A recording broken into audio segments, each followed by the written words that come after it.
Sa 40 years na nabubuhay ako sa mundo, marami na akong napagdaanan. Marami na rin akong natutunan. Dalawa lang naman yan eh. May matututunan ka o wala kang matututunan.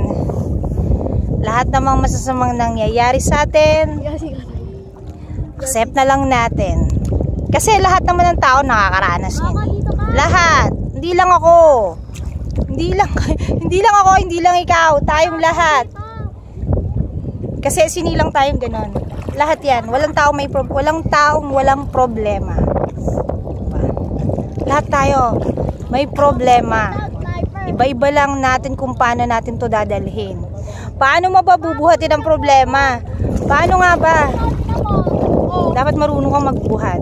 Kasi kung pababayaan mo ang sarili mo na nakalugmok sa lupa, saan ka pupulutin? Diba? Love yourself. Love yourself. Matututo kang mamahal ng iba kung mahal mo na yung sarili mo.